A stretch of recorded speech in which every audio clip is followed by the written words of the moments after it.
AI play friends, AI boyfriends, that's going to be from their birth. So we have to mitigate that.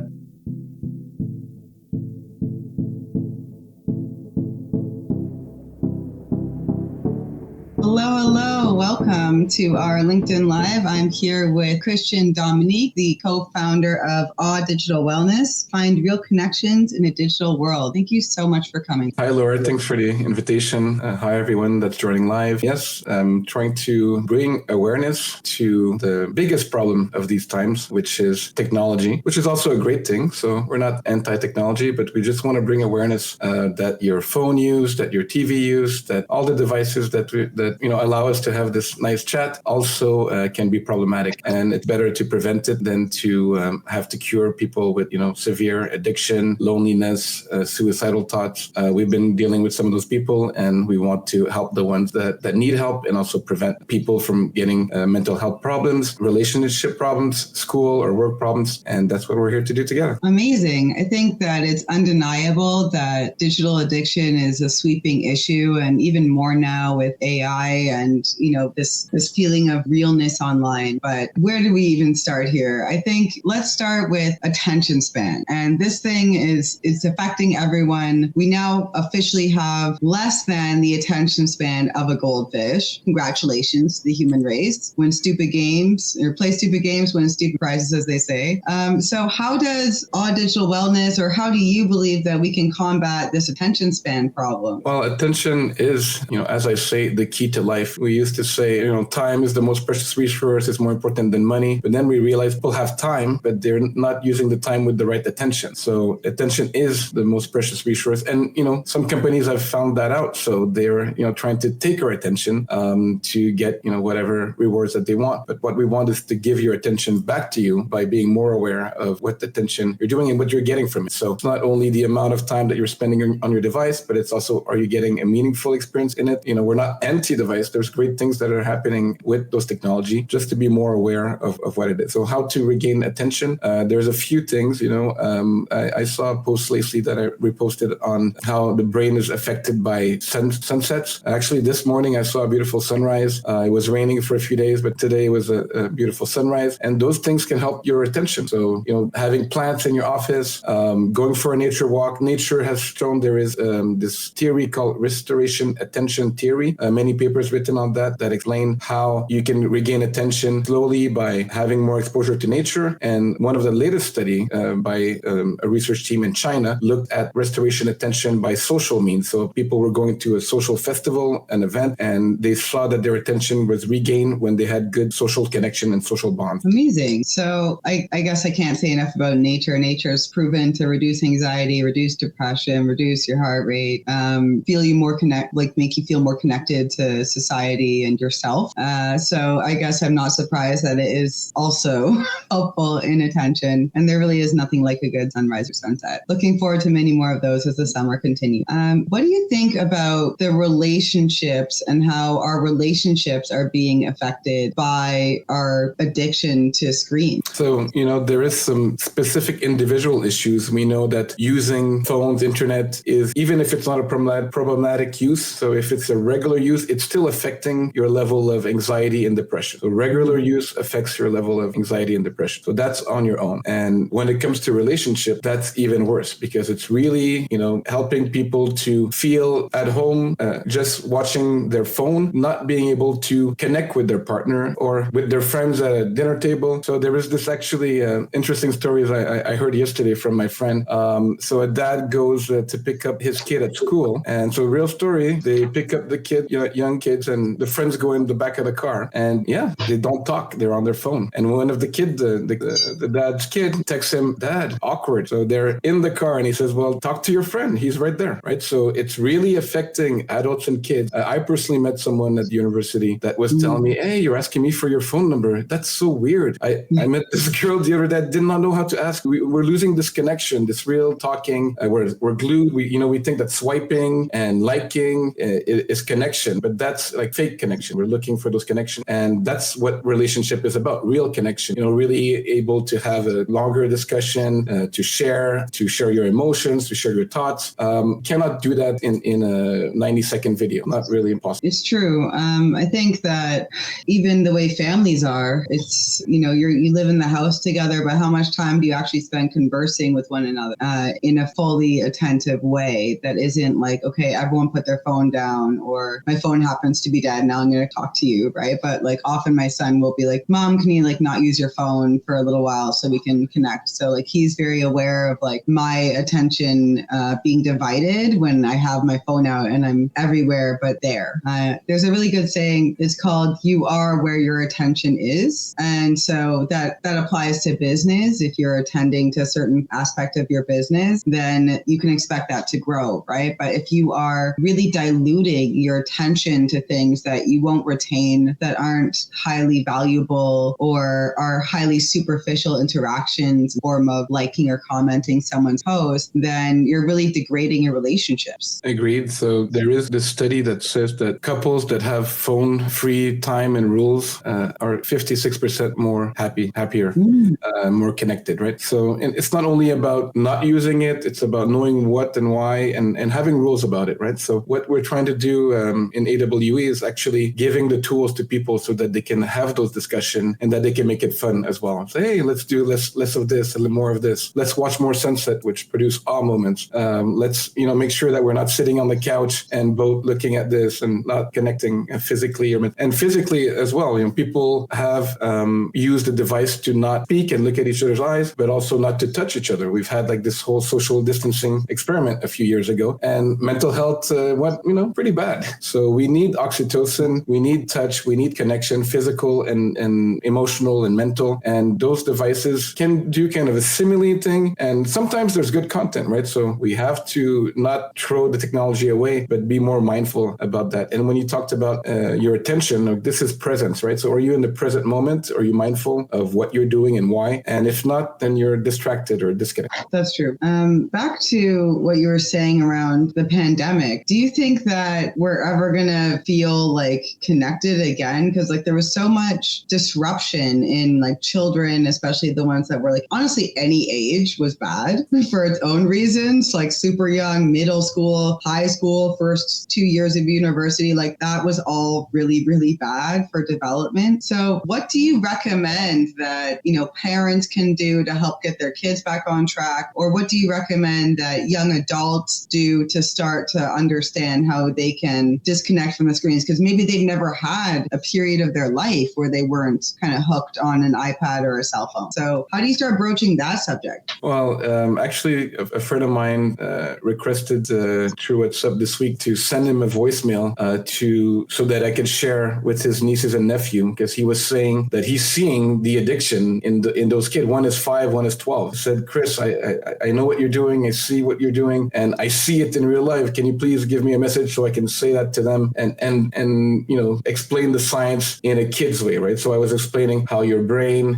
is, for kids. I imagine that your brain is something that you need to take care of. And when you're using your cell phone and device, your brain is a little bit happy. So you're having some of the dopamine. But when you're playing with your friends, then your brain is happier. And then you have the serotonin and other hormones. And so, the number one suggestion I give to people is to refine play outside of the internet, right? So there is gaming, there is other things, but it's kind of we have a playful nature, and playfulness is great. We used to do it when we were a kid, and now the kids are not doing it, which is not good. So we need to be able to play with each other. It's not just sports, but it's just like, conversation and have more playful, more humor. Everyone likes a good laugh, but you don't have to just watch reels to laugh. You can actually make jokes with your friends. Huh? Isn't that better? It is. Yeah.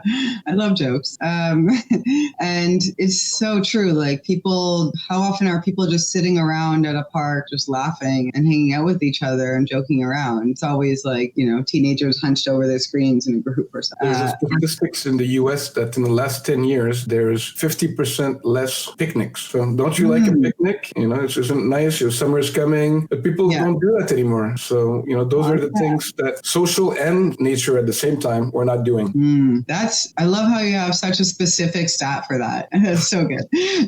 So let's talk a little more about the addiction when it comes to chatbots, because there were some very life and death situations that have actually come about from these AI chatbots and from, people trying to have like a relationship with AI.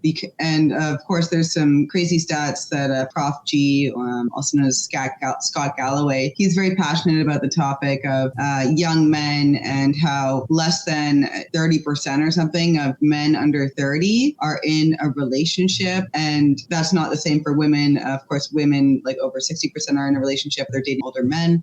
So that's how that works. But like men have just sort of fallen into what I'm guessing is a mixture of complacency from porn and just not knowing how to approach women and not wanting to set themselves up for failure there. So I guess that's a bit of a two-pronged thing. What are we going to do about the porn thing and the relationship thing? And then the other one is, how do we protect the newer generations and the young folks and even anyone that's prone to loneliness from, just settling for an AI boyfriend or girlfriend? Well, for the porn question, of course, we need more porn. No, I think we have porn, but I'm not against porn. The idea is that you have to know how to mitigate porn. So if you're in a relationship, for instance, there is a study that showed that also above 50% of people that watch porn together or talk about their porn use in a relationship, it's good, make more relationship less conflict. But if you have secrecy watching porn in a relationship, then it's not as good. And there's some negative circumstances for life satisfaction, couple satisfaction, and sexual satisfaction. In terms of, the young men that are watching porn alone or that are on dating apps,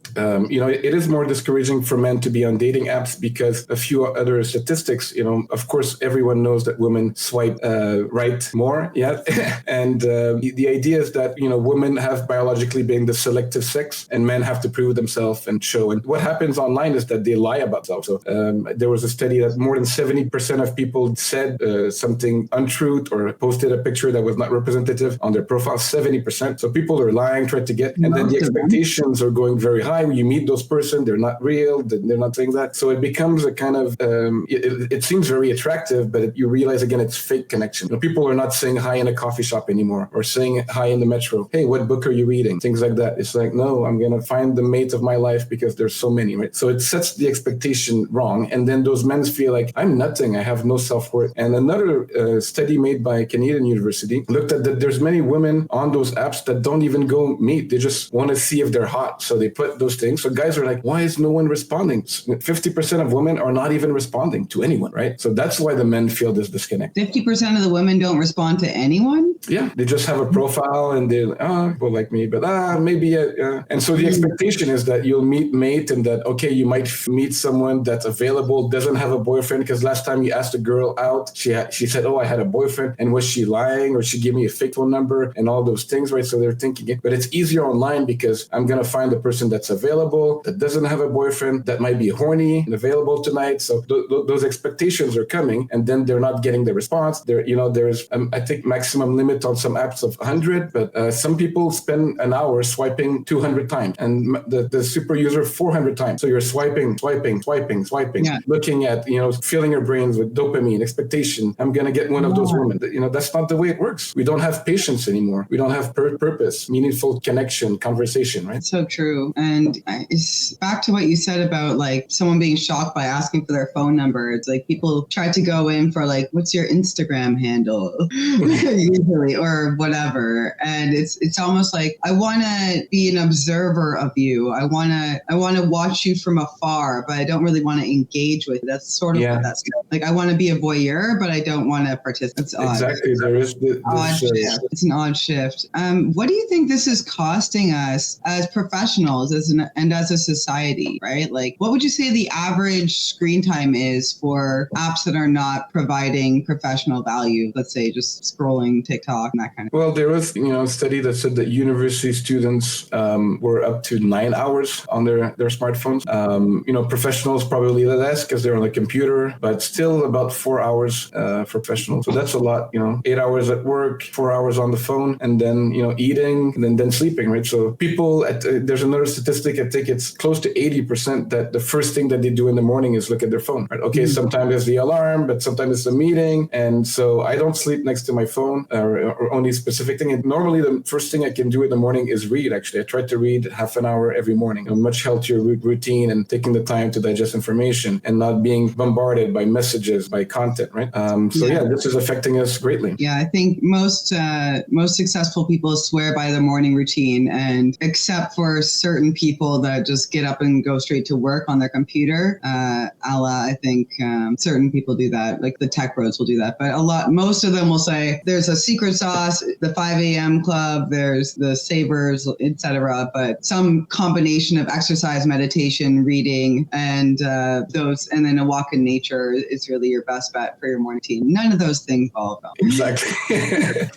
And that's one of the concepts that we have in our platform, is that we don't only want to tell you don't have the phone use. It's more like, what would you like to do instead? What can we suggest that you do instead? And whatever it is it going to the gym? Is it meditation? Is it walking your dog? Are you spending time with your children? Because people are not spending time with their children, right? That's what we're seeing. People are not only busy, but they find the technology, before it was the TV, we'll let the kids watch TV and they won't bother us. And now we're having, let's have this tablet, like my friend just mentioned. I'm seeing those kids with phones and tablets, and they're not playing with each other. They're not playing alone. They're just playing with this device. That's sad. So back to the AI chatbots. There's like tens of millions saying that they have a relationship with AI, like that movie Her, for instance. Where does that come into play? And also, is there a good use case for that?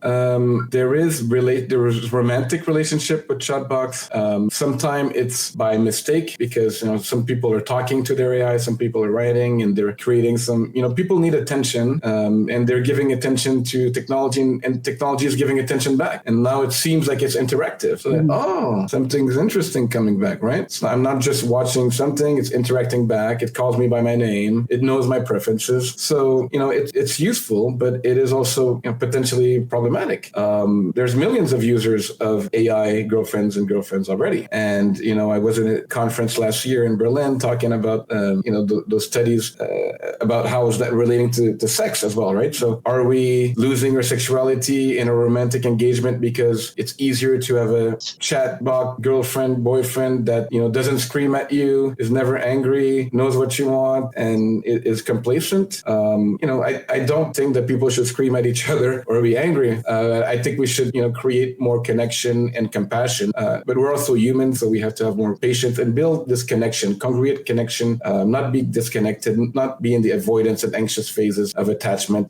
There's another concept that's called fubbing. So fubbing is snubbing with the phone. It was invented in 2012, and there was actually a no fubbing, stop fubbing campaign at some point. And so everyone knows what that means, right? You're ignoring someone, you're watching your phone, and it can happen in social circumstances. Actually, it's become the norm. If you go in the metro, public transport, in a park, people are ignoring you, watching their phone. That's snubbing. Now, in a relationship where you expect support and connection even more, we should be connected with everyone, strangers. But in a relationship, you expect it, and it's more like your attachment, then it caused great distress. So snubbing has been studied since 2012 to now, and there's a lot of studies that talk how it increased loneliness, increased conflict. So there's even something called phone conflict. People saying my partner is using too much phone, not paying attention to me. And especially if you have an attachment type. So attachment types, there's 4 of them. One is secure, and that normally comes from loving childhood. Then there's anxious, and then there is avoidant. The last one is a mix of the two. So the anxious type, they feel that someone's going to leave them. So especially when someone is using the phone and not looking at them, they feel anxious. And then that comes back to a cycle of, I need you, but you're not looking at me. We're in the same room, but we're not actually connecting. We're spending so much time in the same house, in the same room, but we're not connecting. We're on our device. One maybe working, one on the phone, when they're not looking at each other's eye. If you're lucky, they're touching each other a little bit. Hey, I'm here, baby. But that's a real problem. So a lot of studies on snubbing and how it affects anxiety, because you're not getting the person. It affects depression. So direct link, there was a 2016 study, direct link to anxiety, indirect link to depression, and less relationship satisfaction and less well-being, right? So a simple thing is affecting 4 4 things in your life, you should think about it, right? Next time you're fnubbing. Good point. I agree. That does make me insane when you're trying to have a conversation. And I think Kareem here agrees. Very frustrating trying to talk to someone when they're staring at their phone. It's like, can you at least look at me? That would be great. And to start, I wonder if eye contact has gone down significantly too. I'm willing to bet that it has. Eye contact. I'm betting that. Oh, for sure. Yes. People are looking down. There's this movie, Don't Look Up, that was on Netflix. But yeah, there's actually some studies that because of technology, there's been a lot of accident. People on their phone, either they're walking, they hit someone, or they're driving, they kill someone or get hurt. So there's, eye contact and also physical safety, right? So we're losing the connection. We're losing the connection with the beautiful world around us. When I walk, I look at the architecture and the trees. People are often losing eye contact because of that. Ouch, that sucks. So if anyone's read Atomic Habits, it's one of the bestseller, they'll know that you can't just expect to break a bad habit and without actually replacing it with something else. So can you talk about some of the psychological mechanisms that you've baked into your app and to your promise to be able to break your digital addiction? Yeah, of course. We've read James Clear, Atomic Habit, and a few other books. There's a lot of things about habits. So habits are actually created to make your life easier. Things that you do, so your brain becomes a bit lazier because we don't want to use so much power. So we do the same things and we don't have to think too much about it. And then it becomes a little bit difficult if we want to change, right? So what are we trying to do in the app is to first make you aware of them, because if you're not, then it's difficult to change unless we trick you and try to manipulate you to change. But that's not our purpose. We really want you to be aware of what you're doing and why, and have purpose for a change. And a lot of people say, okay, I know I want to change, I want to do this, but how can I change the habit, right? So first of all, you have to understand it's not easy. It's not a quick fix, and it's repetition, right? So a lot of people go to the gym, for instance, or practice before they have a presentation.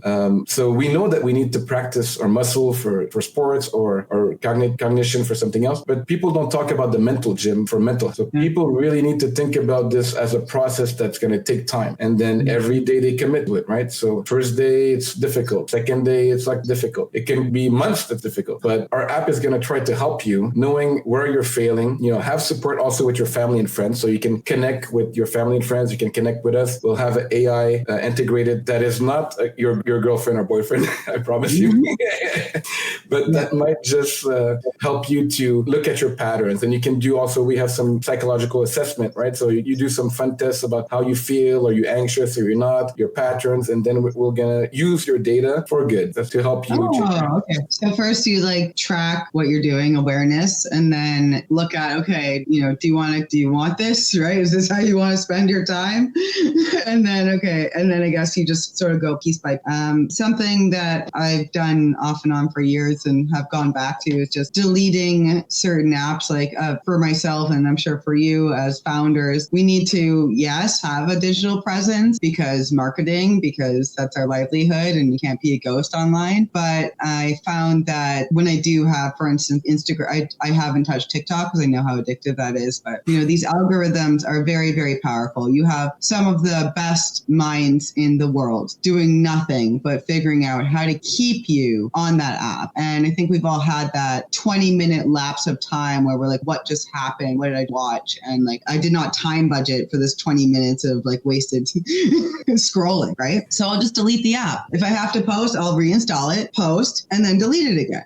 And that's my fix on getting the apps away and still participating on it. What do you recommend for other folks? Is there something else? Well, first I'm going to say that it is possible. So this is, my third business, and I think I had a business Facebook once someone created. I never was on Meta, and I'm not against any app, but I'm not on social media really, and I can do it. And I have a marketing team that, will post things out, but you don't have to be there. Although, you have to be conscious that it's there and you can get your word across. And I'm happy that we get to talk to some people and maybe get some feedback about, is what we're doing relevant? So I'm not against any type of platform. So I would not even say to delete anything. It's just the awareness, right? A lot of other companies and apps are trying to block your app, or, people are deleting their app, or they're blocking the color of their screen. So those can be helpful, but they're still looking at the symptom, not the real problem. The problem is that you don't have something better to do. So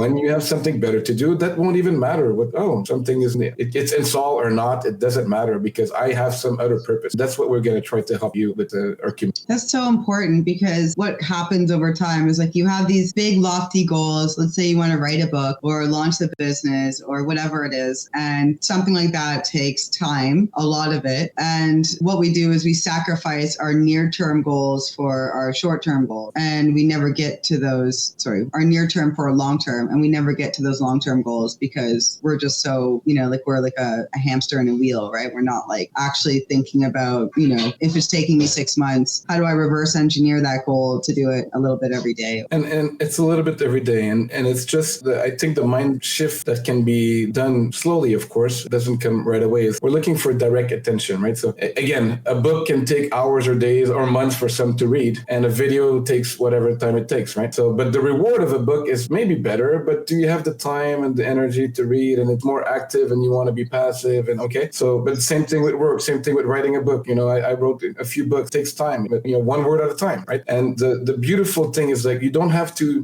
dopamine also allows you to do something, right? So if you really have a purposeful goal in the future, dopamine can also give you something that is the same and say, oh, it's delayed gratification, but I'm still going to get dopamine now because I know the goal is so important that I'm having right now. I'm happy doing this, even though it's difficult, right? So we want to give people the courage to do the things that they really love. And when they have the purpose, it becomes easier. And the process also becomes. That's true. So finding meaning in the meaning crisis is something that John Vervaeke, who's now kind of becoming more mainstream, but he was one of my cognitive science professors at University of Toronto. And I was also taught by Jordan Peterson. I even got them to do a debate together, and I see that they're still debating each other now 10 years later. So that's really cute, and I love that. But I'm kind of team Vervaeke, because he's always talked about the meaning crisis and how this is like the pinnacle issue of the 21st century, because all of our wisdom institutions have become highly weakened. People aren't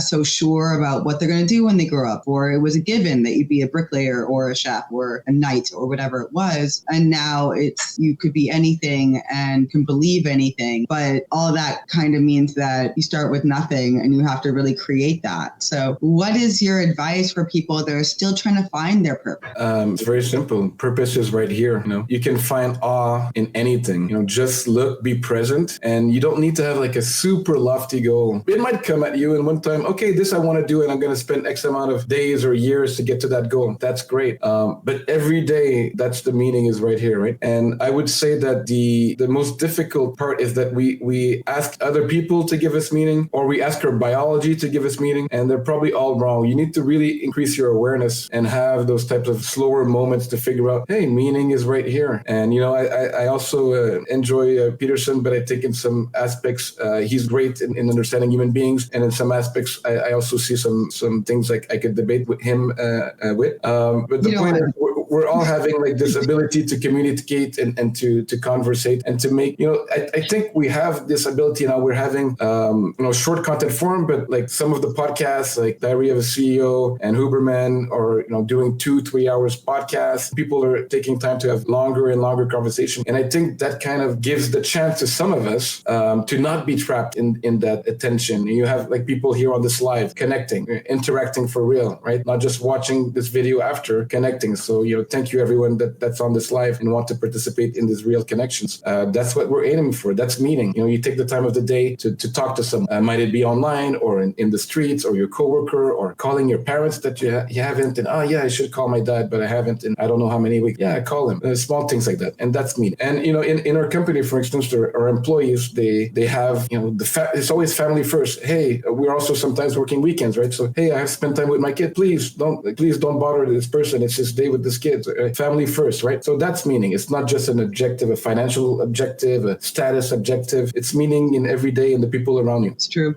For those that are looking for something that they can really hang on to, again, books, right? So there's a few books that have changed my life. One of them is Hero on a Mission by Donald Miller, and something he instructs you to do is write your eulogy. So how would you want to be remembered by everyone? What would you want them to say about the kind of person you were? And if you do that one thing, of course, then there's the whole, 25, 10, 5-year goal thing, right? To reverse engineer that. But I think if anyone were to do that, and then kind of keep that handy to give you a bit of a guidepost on how you should spend your day, right? How you should just try and touch people with your presence and with your attention. And to talk more about this topic, which I think is a very good example of how people are living in their day-to-day stress and grind, and I have this deadline, I have this thing, I have this bill to pay, but we're all gonna die, right? Unfortunately, and when you realize that and you say, hey, am I doing this? Would I do this? Would I be this stressed? Would I act this bad with this person if I knew that I was gonna die today? And it's not the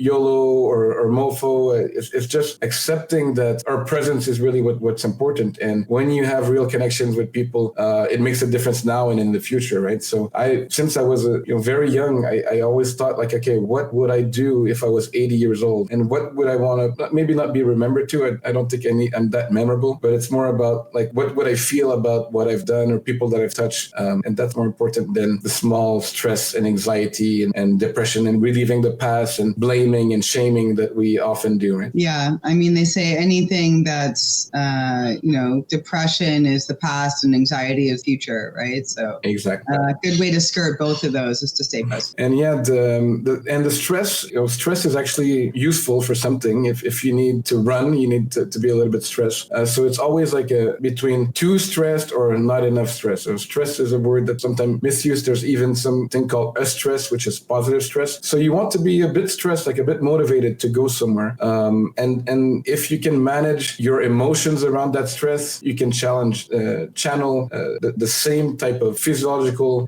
feeling into something more positive. For instance, people might be afraid to have public speaking or presentations or to fly on a plane. And if you just change that same feeling of stress into I'm excited to do that. If you say to yourself, I'm excited instead of I'm afraid, then you will just feel the same and it will propel you instead of hinder you. That's a really great hack. I love that one. That's great. Just being excited instead of afraid. I think anyone that's gone up on the stage in front of a lot of people could definitely use that one for sure. In terms of like workaholism, I think that people really throw themselves into their work when nothing else in their life is working almost. It's like, or because they're throwing themselves in their work too much, nothing else in their life is work. What would you say to people that are battling workaholism? Workaholism is a type of addiction, right? So there's substance addiction, behavioral addiction. So technology addiction is one of them. Gambling is one. You can gamble online or gamble in real life. Sex can be an addiction, and definitely working can be an addiction. I have some fellow scientists that are looking at following stars as being fandom, being an addiction, exercise addiction. So there's different type. And work is, we're all in this business world, sometimes hard to cut because you have so many things to do in a day, right? My suggestion is just be aware of your level of energy and, do what you need to do right now and feel no qualms about not finishing things that should be done if it cannot be done because of the time or your energy or the resources or something came up technologically or financially. So people are having those expectations. So do the best that you can right now today and be fine with it. And that will allow you to have a more, balanced work ethic. I work hard, but, I know when my level is, okay, I need to slow down and take a walk, meet someone, take some time off. And mostly when I work, it doesn't feel like working. It doesn't feel stressful. So I'm not giving too much stress while working that it's also deteriorating my health or my mental health. So you get to know more about yourself. You have to be a little bit more aware to when you have to change your energy and communicate that to others too, right? Even if you have colleagues or people, you can say, hey, Laura, I think a few weeks ago, you said, hey, this is my Friday. So that's a great example that you take care of that for yourself. Yeah. No meetings on Friday. Go away. Totally. And that comes from experience, though. Like I exited my previous startup, GoLearn, and while I was building that, I was working 80 to 100-hour weeks, and I think that's like founder mode and totally over glorified. And I was burnt the f out for a full 6 to 12 months after that. Wow. I just needed to go so far the other way to like the do nothing spectrum. Thankfully, I had a bit of loot to sit on my laurels, but yeah, it's real. And burnout costs you more than saying, hey, I can't get this to you today. Can it wait till Monday? Mm-hmm. Will. I promise. I always say, no one's really going to die. Like you might lose a contract, you might lose this, but if you don't do that, you might lose your health for, like you said, a few months, or mental health, right? So you have to be conscious of your habits, and your work is one thing. We're working with devices, we're working with people, we're getting some expectation, we want results. And I could talk a little bit about neurodivergence as well. So for instance, ADHD people seem to have phone addiction. From some studies say 17 to 25, and another study says up to 35% of people that are phone addicted or have ADHD. And there's also a bilateral relationship where the more you're using, the more your symptoms are exacerbated. And then there's also giftedness that are generally have more dopamine and more energy and are more prone to cognitive load, so can be more addicted to digital and other habits, including work. So, also be aware if you're a workaholic. Do you know your neurodivergence possibility? Do you know what affects you? How to calm yourself? And not be assured to not be afraid or ashamed to share that with others and your peers, and saying, hey, my brain's a bit like this, and I know my brain, I know my body, and I'm okay with that, and I think that makes a difference. We have also some neurodivergent people in our team, and they can share that, no judgment. I think we're at the stage where we know much more about the brain than we did 20 and 30 years ago, and we should use that as an asset to be happier together, right? Absolutely. I have a fun, complicated set of things. I definitely had ADHD, and I was diagnosed with that in my early 20s. Wish it was sooner, but okay. At least it wasn't too late. And recently, I was watching Love on the Spectrum, and I noticed that I had a few tendencies. So I did an online test, a pretty good one, based on some of the DSM OGs, and I scored pretty high. Like I'm definitely somewhere in the Asperger range, sensitive to noise, bit blunt, not great on the emotional intelligence scales. So I knew these things about myself before, and it's made a huge difference when I now kind of join a new team, because I do a lot of venture partnerships. I'm on a lot of different teams. There's always a kind of talk where I say, look, I procrastinate like a mofo, but it'll get done. It gets done in my time. And I may say things that I didn't sugarcoat, and I'm sorry in advance. And this is the sugarcoating right now. In advance, that's good. Preventive sugarcoating. Well, yeah, I think sorry, not sorry. It's definitely great to know that we can talk about this more openly. I have also been diagnosed as gifted, and some people will say that some things I say sound arrogant, or that I work too much, or that I take things too complicated, complex, and I get it, and I can say, hey, maybe that's why you feel that way, and I hope you understand that it's not of bad intent, it's not my ego, it's just the way I see the world or think is a bit different, but we can also coexist, right? And I think those discussions are happening more and more, between the expectation of employees, co-workers, family. That's great that we can be aware of that. Yeah, and I think we all really need to build more tolerance for each other, because certain psychological, labels have been used way too much. For instance, toxic or narcissist. These, of course, there's narcissistic individuals and there's toxic relationships. But I think that they get conflated with someone having a very fair criticism as well. Are you seeing a rise in narcissistic tendencies in the research, or is it just a rise in the word narcissist? Oh, no. The popular understanding of narcissist is horrible. I've looked at a lot of narcissist research, NDP.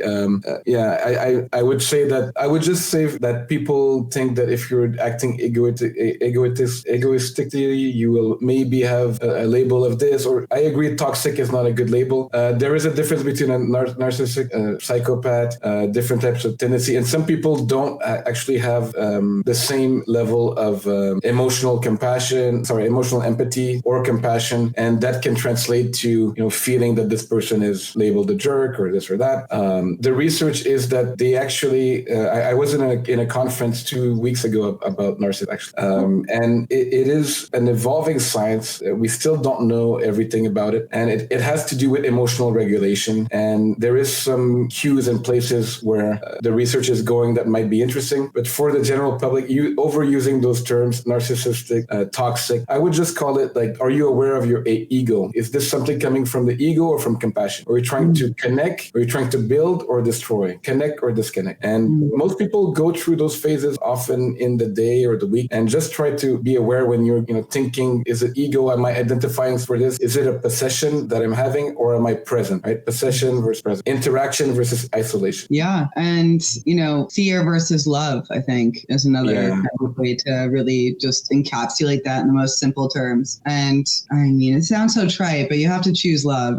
In fact, earlier today, I did not choose love and I already regret it. So, wherever you can, I think it's just that there's like a millisecond where you can choose your reaction, right? People say, oh, you made me feel this way. You made me say that. No, no one made you do that. You chose that. Yeah, it was a very quick choice. Maybe your reptile brain made that choice, but it was still part of you. Exactly.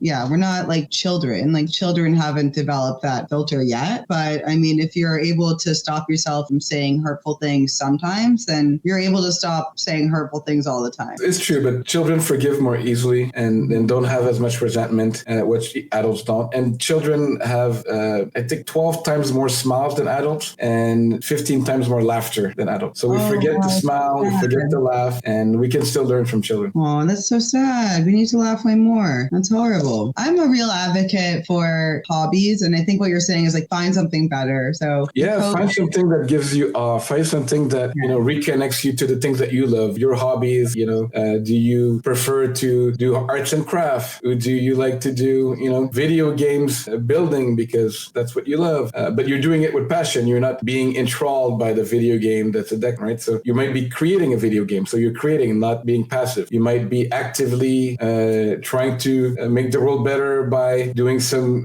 community work, right? So there was some fundraising lately and people are involved trying to make the world better. That's better than, most of the time that we're spending. So we really want to make sure that each week we do things that we put time in the week and hopefully in the day to do things that we really want, that make meaning and purpose in our life. Do you recommend like blocking time in your calendar? Does that work for most people? Or I would say in couples, there is this kind of idea where, especially if they have children, that they should have a kind of a blocked date night so that it's kind of a sacred space where they can have time, hopefully without the children. And, sometimes, I used to have a note saying date with myself, actually. So just like need time for myself. You can do that. It depends on your personality, but blocking certain times that you think are important for certain activities. Like I said, some of our employees, this day is with my family. It might give you more consistency in making sure that you achieve those, right? Agreed.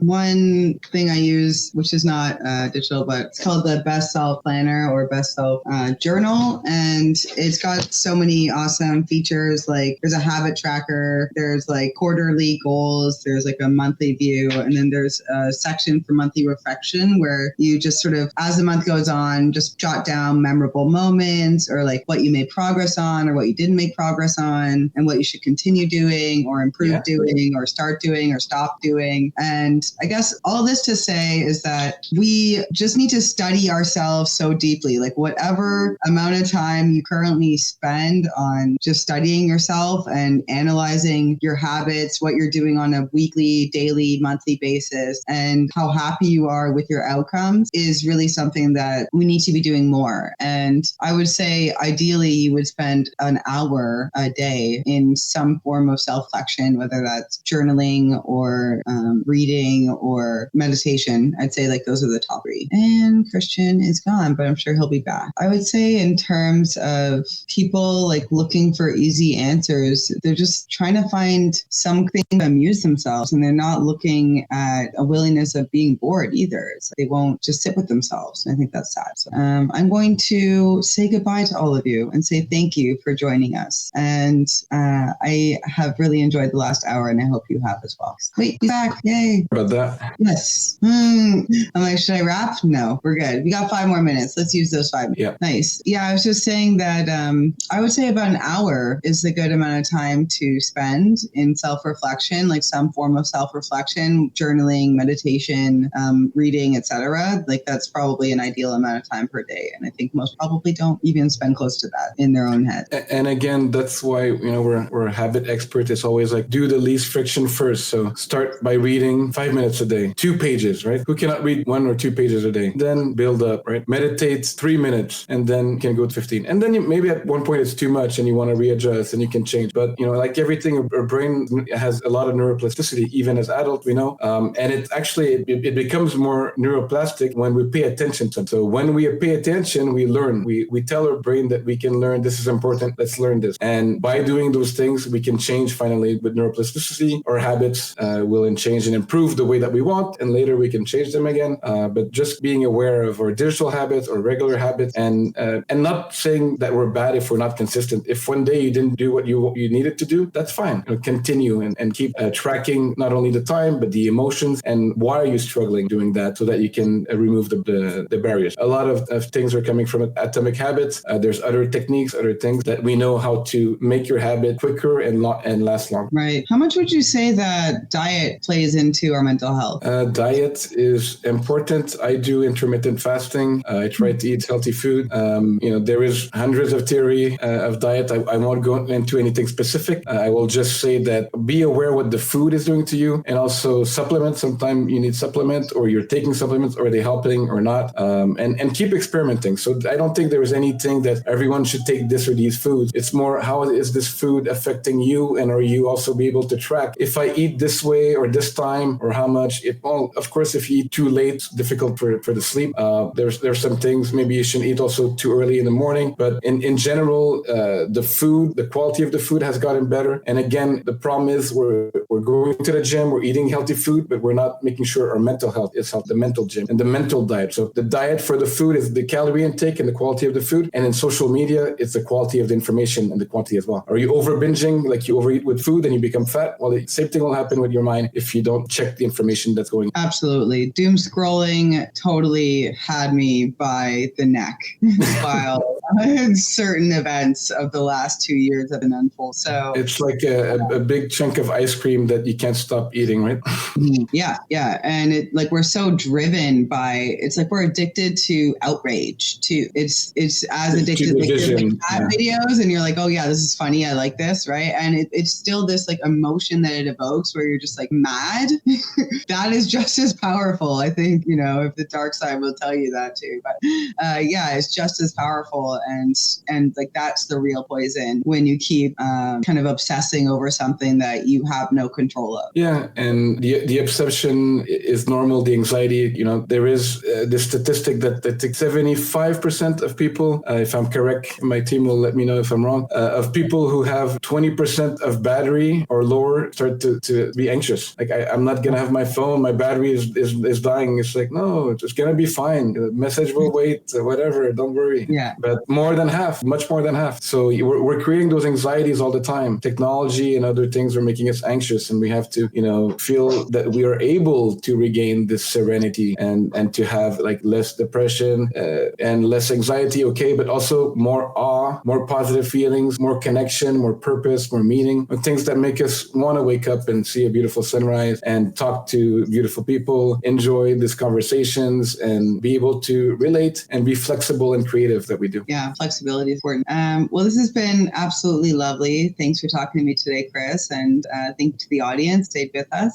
What would you like to say to the audience as some parting words? Yeah, thanks everyone that came to the discussion. I hope that you found some insight that will help you in your everyday life. Again, I think that a lot of relationships have some issues. We knew from years before that 50% of marriages are not working, then other relationships are not working. And now we're also finding out that the people people in a relationship are not happy in a relationship. And one of the things that could be helpful is like talk to your partner if you have one about digital use and start to have like this conversation about, hey, what's the relationship that we have ourselves with technology and in the couple with technology. And if you have kids, be worried that the next generation, like the ones that are coming right now, will be born with AI. So they will AI play friends, AI boyfriends. That's going to be from their birth. So we have to mitigate that by saying, hey, there is real people. You can play with your friend, your neighbor, and it's not awkward. I've actually really had to make a concerted effort to help my son make neighborhood friends by like brokering deals with the neighborhood moms and making it a thing where it's like, guys, go to the park, get on your bikes, do the thing. You can do it. Yes. Thank you so much. It's been amazing as a professional, as a parent, and as a human that's trying to be a better human. Thanks for the invitation and thanks for the lovely chat, Laura. Thanks, everyone.